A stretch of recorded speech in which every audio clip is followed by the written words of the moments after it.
오늘 우리에게 주시는 하나님의 말씀입니다. 구약성경 역대상 4장 9절로 10절 말씀입니다. 역대상 4장 9절로 10절 말씀입니다. 이 계시의 말씀을 봉독할 때 다 함께 살아계신 하나님의 음성을 들으실 수 있기를 바랍니다. 야베스는 그의 형제보다 귀중한 자라. 그의 어머니가 이름하여 이르되 야베스라 하였으니 이는 내가 수고로이 낳았다 함이었더라. 야베스가 이스라엘 하나님께 아뢰어 이르되 주께서 내게 복을 주시려거든 나의 지역을 넓히시고 주의 손으로 나를 도우사 나로 환난을 벗어나 내게 근심이 없게 하옵소서 하였더니 하나님이 그가 구하는 것을 허락하셨더라. 아멘. 지금은 야베스라고 하는 이름이 우리에게 조금 익숙합니다마는 지금으로부터 한 23년 전만 하더라도 이 야베스라는 이름은 우리 믿는 사람들에게조차 익숙하지 않은 낯선 이름이었습니다. 야베스라는 이름이 전 세계적으로 알려지게 된 것은 브루스 윌킨슨이라고 하는 박사가 야베스의 기도라는 책을 쓰면서부터였습니다. 이 책은 2000년에 출판이 되었는데 첫 해에 500만 부가 팔렸고요. 다음 해에 또 800만 부, 그리고 누적해서 1000만 부 이상이 팔린 그런 베스트셀러였습니다. 이 윌킨슨 박사는 자신이 달라스 신학교에서 마지막 학기를 보낼 때 당시 교목이었던 리차드 슌 박사님이 야베스의 기도를 본문으로 설교한 것을 듣고는 그것을 마음에 새겨두었다고 합니다. 그리고 그 기도문을 매일같이 반복해서 읽고 암송하였는데 30년 동안 그렇게 암송해 오는 끝에 수많은 축복을 누리고 받을 수 있었다라는 그런 고백을 하고 있습니다. 그 책에서 윌킨슨 박사는 4가지를 제안하고 있습니다. 첫째, 하나님께 복받기를 추구하라. 둘째, 더 넓은 지경을 간구하라. 셋째, 주님의 손이 함께 하시기를 간구하라. 하나님의 능력을 구하라. 넷째, 사탄이 다가오지 못하게 지켜주시기를 구하라 라고 그렇게 구체적으로 기도의 내용을 말하고 있습니다. 그리고 윌킨슨 박사는 독자들에게 이 내용을 매일 아침마다 이 야베스의 기도를 암송하라고 말하면서 이 기도문을 여러 곳에 붙여두고 여기저기서 이 기도문을 보고 읽도록 하라고 그렇게 말합니다. 그리고 마지막으로 그는 이렇게 권면합니다. 가족과 친구 그리고 교회를 위해 야베스의 기도를 하기 시작하라. 23년 전의 일입니다.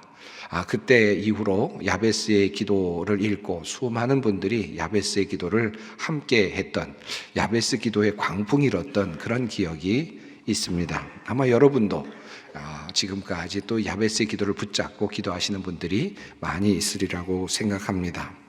사실 내용상으로 본다면 누구나 알 수 있는 평범한 내용이고요. 또 책의 규모로 봐도 아주 적은 분량의 책입니다만은 이 책이 순간적으로 베스트셀러가 되었다. 그것도 세계적인 베스트셀러가 되었다라는 것을 생각해 본다면 참 우리 사람들이 복을 받기를 참 원하고 있구나 하는 그런 생각을 다시 해보게 됩니다. 미국 사람들도 별 수 없구나 라는 생각이 들고요. 또 우리 역시 그렇구나 하는 생각도 듭니다. 그래서 그런지 이러한 현상에 대해서 많은 분들이 우려 섞인 평가를 내어놓기도 했습니다. 성서학자인 송병현 박사는 그의 책에서 이렇게 야베스의 기도 관련된 내용을 이렇게 적고 있습니다. 야베스의 기도가 센세이션을 일으키며 단숨에 국제적 베스트셀러가 된 것을 지켜보면서 기복적이고 성공 위주로 변질된 교회의 모습을 보는 듯해서 씁쓸하다라고 그렇게 적기도 했습니다. 비교 종교학자로 알려진 오강남 교수는 예수가 외면한 한 가지 질문이라고 하는 책에서 이 야베스의 기도는 윤리성이 결여된 기도다. 그리고 이기적인 기도이다. 그리고 미성숙한 기도에 속한다. 라고 그렇게 폄하하는 그런 발언을 또 내용을 적고 있기도 합니다. 정말 그런지 야베스 기도를 다시 한번 보겠습니다. 야베스가 이스라엘 하나님께 아뢰어 이르되 주께서 내게 복을 주시려거든 나의 지역을 넓히시고 주의 손으로 나를 도우사 나로 환난을 벗어나 내게 근심이 없게 하옵소서 하였더니. 여러분, 이 짧은 문장 안에 나, 내게라고 하는 표현이 여러 번 나오고 있음을 볼 수 있지 않습니까? 그런데 사실은 이 기도문을 읽으시면서 아마 여러분들은 이런 생각하실 겁니다. 어떻게 내가 하고 싶은 말을 꼭 집어서 다 모아놨을까? 정말 내가 하고 싶은 기도를 아주 압축해서 모아놨구나 하는 마음이 드시기도 할 것입니다. 정말 내가 속으로 하고 싶은 이런 기도를 모아주었구나 하는 그런 마음이 들기도 할 것입니다. 하지만 아무리 살펴보아도 여기에는 내, 나라고 하는 것이 가득 들어있음을 보면서 마음이 조금 불편하기도 합니다. 과연 이런 기도를 해도 될까? 너무 이기적인 기도가 아닐까 하는 그런 생각이 들기도 하죠. 그래서 생각해 봅니다. 성경에 보면 사실은 이와 다른 많은 기도들이 있지 않습니까? 자기를 위하는 기도가 아닌 남을 위한 기도, 나라를 위한 기도. 모세는 민족을 위하여 기도했고요. 아브라함은 소돔과 고모라를 위해서 기도했고요. 그 외에도 수많은 자기 희생이 있는 기도문들이 참 많이 있는데 그거에 비하면 이 기도문은 참 어찌 보면 너무 나 중심이다라는 생각이 들기도 합니다. 우리는 늘 이런 기도가 더 좋은 기도라고 배워왔습니다. 하나님, 오늘도 하나님의 영광만을 위해서 살게 해주십시오. 이런 기도 드려야 된다. 주님을 위해서 모든 것 버릴 수 있게 해주십시오. 다른 사람을 위해서 희생할 수 있게 해주십시오. 이런 기도 드려야 된다. 어떤 환난이나 고난이 와도 주님만 따르게 해주십시오. 이런 기도가 바른 기도다라고 배워왔는데 이 야베스의 기도는 우리가 알고 있는 기도와는 조금 다르고, 물론 우리 마음속에 숨겨져 있는 우리의 본성을 자극하고 있긴 하지만 그러나 조금 뭔가 좀 찜찜해 보이는 그런 기도문이라고도 생각이 들기도 합니다. 자, 이런 기도. 자, 저는 오늘 이 기도문을 여러분과 함께 살펴보려고 합니다. 저는 오늘 설교를 통하여 두 가지 메시지를 함께 묶어서 드리려고 합니다. 먼저는 여러분이 지금까지 야베스의 기도문을 붙잡고 기도하고 오셨다면 저는 그 기도문을 붙잡고 계속해서 이 말씀을 직접 잡고 기도하며 나가시라고 말씀드리고 싶습니다.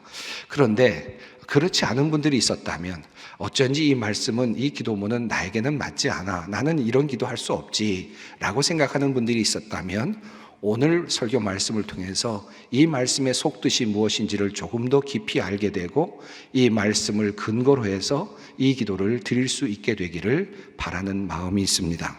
자, 조금 더 오늘 본문 말씀을 깊이 살펴보겠습니다. 우선 기도의 내용으로 들어가기 전에 이 기도가 자리하고 있는 위치, 그것을 먼저 살펴보려고 합니다. 우리가 요즘 새벽 기도회 시간에 역대기를 읽어가고 있습니다. 그리고 마침 역대상 4장에 지금 머물러 섰습니다. 바로 야베스의 기도문이 있는 그 자리에 지금 머물러 있습니다. 새벽 기도회를 함께 하시는 분들은 아시겠습니다만은 역대상은 1장부터 9장까지 아주 긴 그런 내용 속에 족보들이 담겨 있습니다. 요즘 우리가 새벽마다 익숙치 않은 이름들을 읽고 또 생각하느라 조금 고생이 많습니다만은, 자, 우선 역대상 1장은 아담부터 시작해서 아브라함 그리고 이스라엘, 야곱까지 이어지는 그 긴 족보를 다루고 있습니다.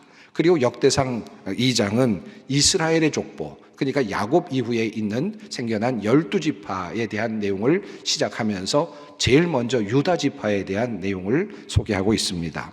3장으로 가면 유다 지파 중에서 다윗의 가문을 조금 더 특정해서 다윗부터 시작되어서, 그리고 또 남유다의 왕이면서 동시에 바벨론 포로로 잡혀갔던 여호야긴 왕, 여고나 왕으로 되어 있습니다만은, 그리고 또 포로에서 귀환하게 되는 스룹바벨 지도자의 족보에 이르기까지 긴 다윗 왕을 출발해서 긴 그런 가족들의 역사를 다루고 있습니다. 그리고 다시 4장으로 넘어오면서 유다 지파 중에서 남은 족보를 다루고 있습니다. 그러니까 역대상 2장부터 3장, 4장은 유다 지파와 관련된 족보, 그리고 그 내용이 담겨 있는 그런 부분이라고 할 수 있습니다. 자, 그러니까 야베스라고 하는 사람 역시 유다 지파 중에 한 사람이다 라는 사실을 먼저 기억할 필요가 있습니다. 자, 그런데 이 긴 족보들, 누가 누구를 낳았다, 누구의 아버지는 누구다, 누구의 아들은 누구다, 이렇게 계속해서 이어지는 내용들 속에 한 사람의 이름이 나오는데 바로 야베스입니다. 그런데 이 야베스의 이름이 나오면서 놀랄 만큼 이상하게도 야베스가 하나님께 기도하는 내용이 나오고, 그리고 그 내용이 구체적으로 설명이 되어 있습니다.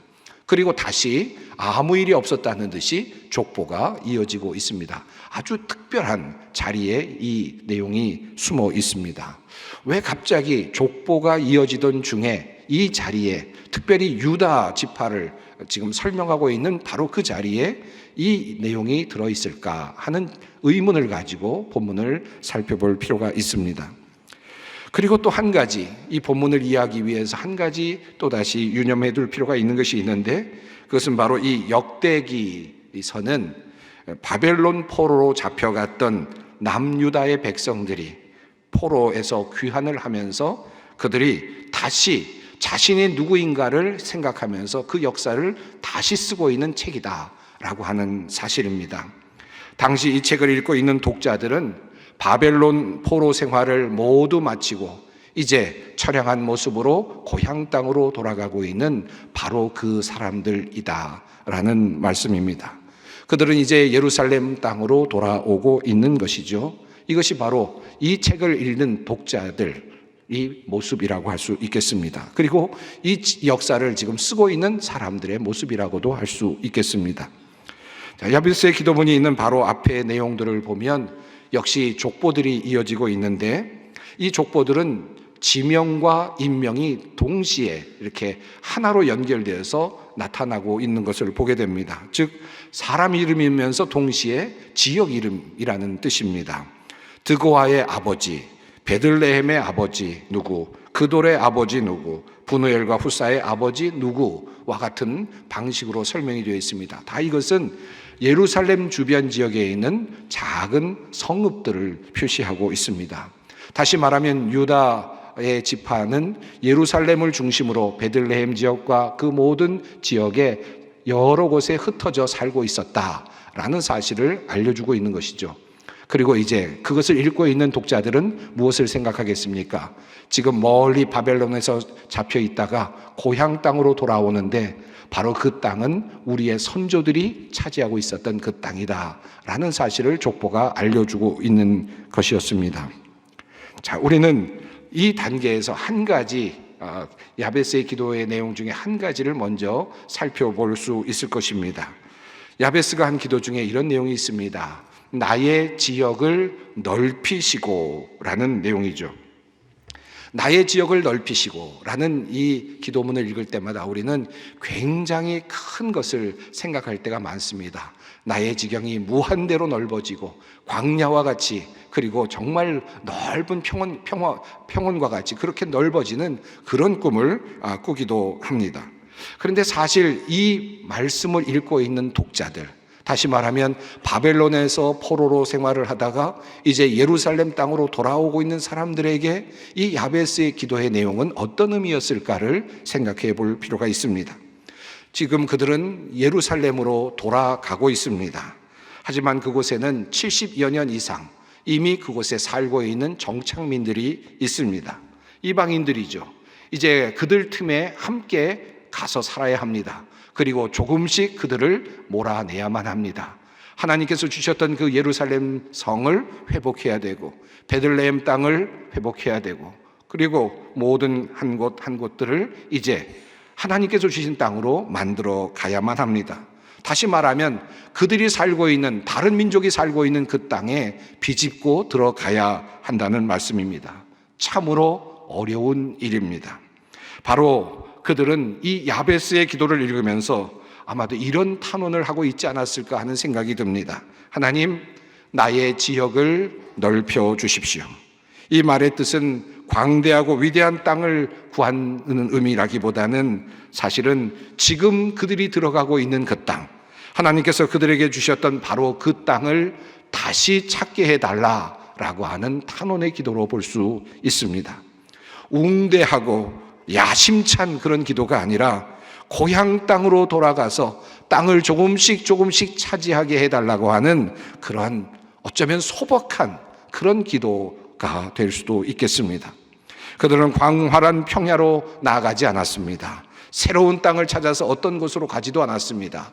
옛 선조들이 머물렀던 바로 그 산지 예루살렘 그 지역으로 돌아오고 있습니다. 그것은 이미 폐허가 되어 있었고 황량하게 되어 있습니다. 성은 무너졌고 성전 역시 모두 흔적이 사라져 버렸습니다. 그 땅에서 이제 조금씩 넓혀 가야 합니다. 이것이 바로 그들의 소원입니다. 이러한 배경을 뒤로 하고 이제 조금 더 중요하고 논쟁이 될 만한 해석으로 넘어가 보겠습니다. 족보가 이어지던 중에 조금은 뜬금없이 등장하고 있는 이름, 이 야베스. 그런데 이 야베스의 이름을 오늘 본문 역대상 4장 9절은 이렇게 설명하고 있습니다. 야베스는 그의 형제보다 귀중한 자라. 그의 어머니가 이름하여 이르되 야베스라 하였으니 이는 내가 수고로이 낳았다 함이었더라. 이 내용을 세번역은 이렇게 다시 번역합니다. 야베스는 그의 가족들 중에서 가장 존경을 받았는데 그의 어머니는 고통을 겪으면서 낳은 아들이라고 하여 그의 이름을 야베스라고 불렀다. 히브리 원어로 본다면 이 야베스라고 하는 단어가 고통으로 직접 번역이 될 수는 없지만 언어적인 유의를 통해서 성경이 야베스를 고통과 연관시키고 있음을 확인할 수 있습니다. 그래서 이 세번역 성경은 야베스라고 하는 이름 옆에 각주를 붙이고 고통이라는 단어를 적어두고 있습니다. 세번역은 그런 의미에서 본문의 전체적인 의미를 보다 더 분명하게 밝혀주고 있다고 할 수 있겠습니다. 아이의 이름을 떠올리면 고통이 생각이 난 겁니다. 그 이름을 어머니가 지어주셨다는 것입니다. 이 의미는 무엇일까요? 그가 태어난 그 정황, 상황을 설명하고 있을 수도 있겠습니다. 고통스러운 상황 속에서 태어난 그의 삶의 출발을 의미할 수도 있겠죠. 그러나 이야기의 그 흐름을 본다면 어머니가 아이를 보면서 내가 이 아이를 고통스러운 중에 낳았다라는 말로 보면 이 아이를 낳을 때 해산의 고통이 심하였던 것으로 그렇게 이해가 되기도 합니다. 아이가 태어나는 중에 어머니를 너무나도 힘들게 한 것 같습니다.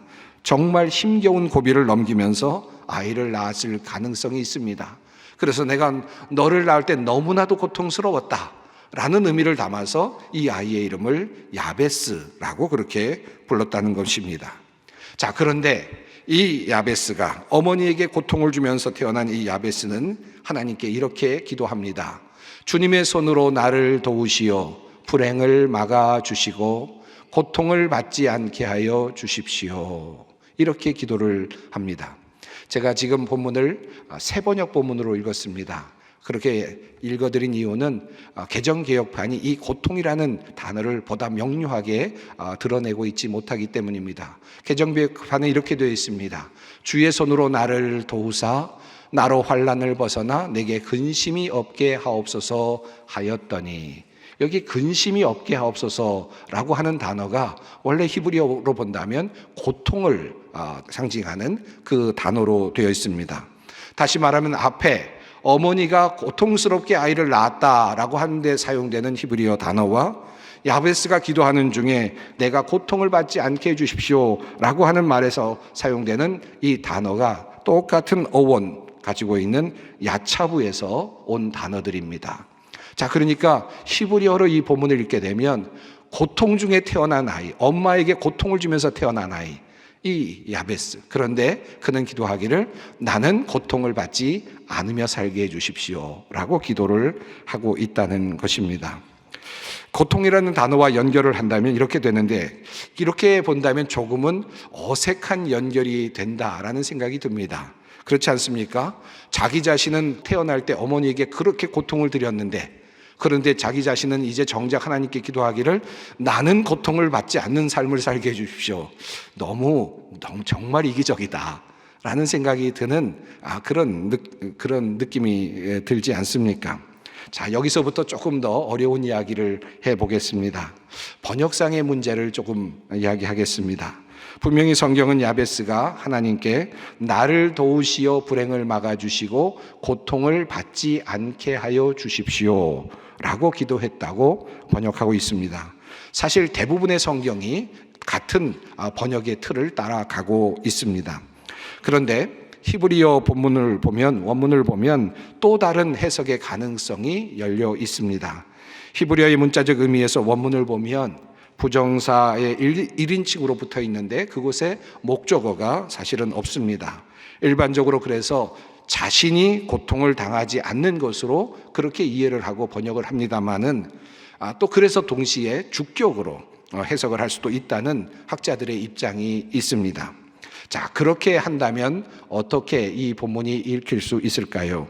레빌티라는 단어, 그리고 오츠비라는 단어, 그것을 영어로 풀면 여러분이 보시는 바와 같습니다. 자, 이 번역의 방식을 따라서 뉴 킹 제임스 바이블 버전은 이렇게 해석을 하고 있습니다.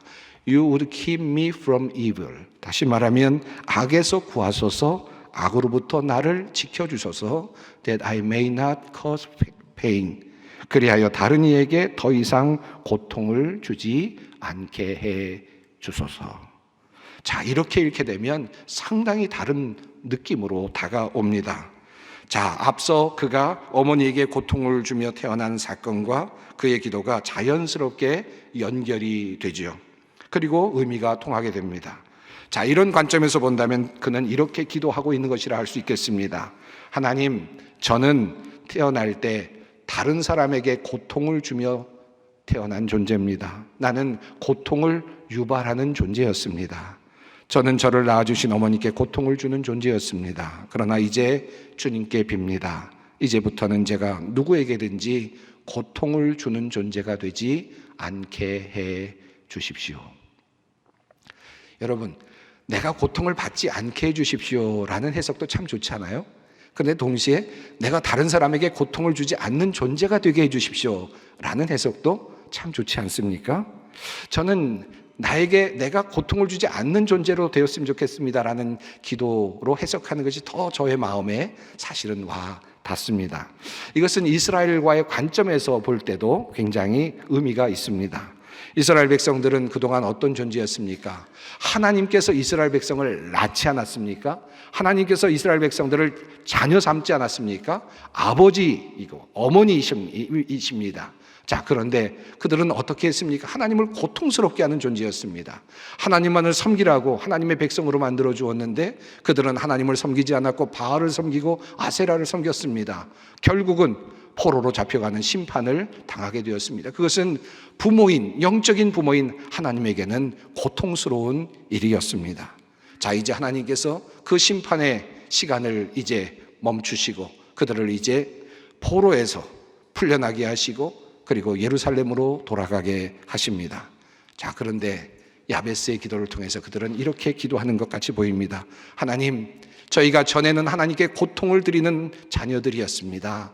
그런데 이제부터는 하나님께, 아버지이신 하나님께 고통을 드리는 존재가 되지 않기를 원합니다. 이것이 바로 그들이 기도하고 있는 기도의 내용이 아닐까 생각합니다. 물론 야베스가 드린 기도를 내가 고통을 당하지 않게 해달라라는 기도문으로 해석하고 읽을 수도 있습니다. 여러분, 그렇게 본다면 어떻게 받아들일 수 있겠습니까? 포로에서 귀환하는 이들이 이렇게 기도를 한다면 어떤 의미겠습니까? 하나님께서 우리를 치셨습니다. 하나님께서 우리를 심판하셨습니다. 그래서 우리를 버리셨습니다. 그래서 우리는 태어날 때부터 고통스러운 자리에 있었습니다. 하나님, 이제 하나님께서 그 모든 심판을 푸시고 이제 우리를 고향 땅으로, 예루살렘 약속의 땅으로 돌려보내 주시니 감사합니다.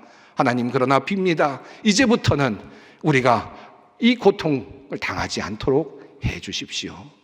이 말씀은 어떤 뜻이겠습니까? 하나님의 심판, 그 심판의 고통을 당하지 않게 해 주십시오.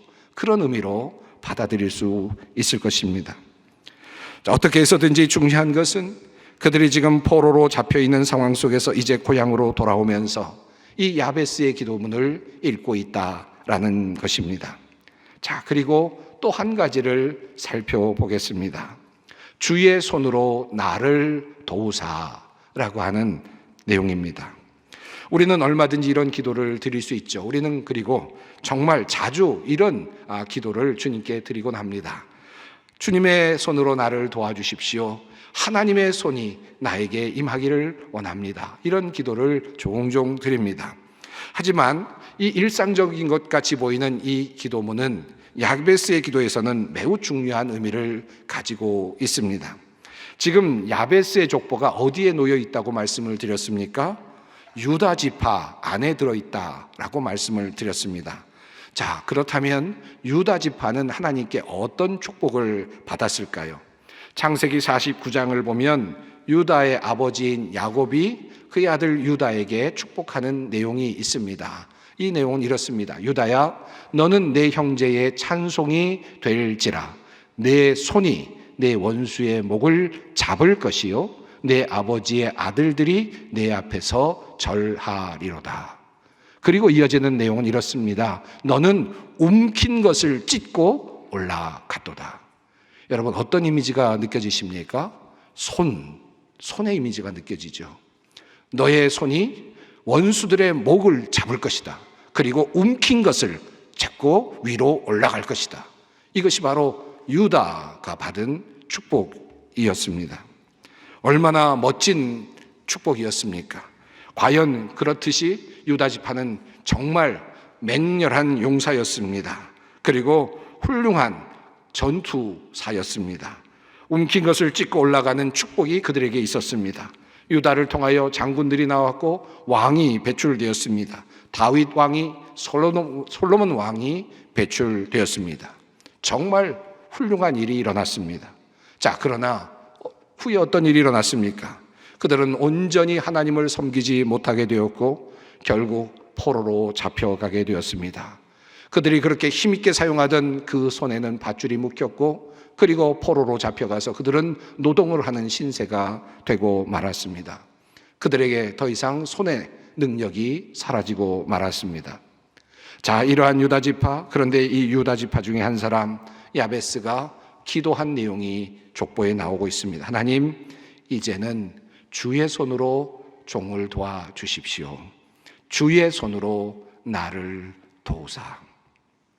의미가 살아나지 않습니까? 여러분 어떻습니까? 과거에는 내 손으로, 내 힘으로, 나의 움켜짐으로 모든 것을 할 수 있다. 그리고 싸울 수 있고 얻을 수 있다. 이것이 그의 삶이었는데, 그러면 하나님을 놓치고 모든 것이 다 사라진 다음에 그가 가지고 있었던 소나기의 힘이 결국 아무것도 아니라는 사실을 알게 되었습니다. 나의 힘으로 아무것도 할 수 없다는 사실도 알게 되었습니다. 내가 나의 손으로 하는 줄 알았습니다. 하지만 이제 알겠습니다. 주님의 손이 나를 도와주셔야만 합니다. 그는 이제 그렇게 고백하고 있습니다. 그래야 살 수 있습니다. 고향으로 돌아가는 이 백성들의 마음을 담고 있는 기도입니다.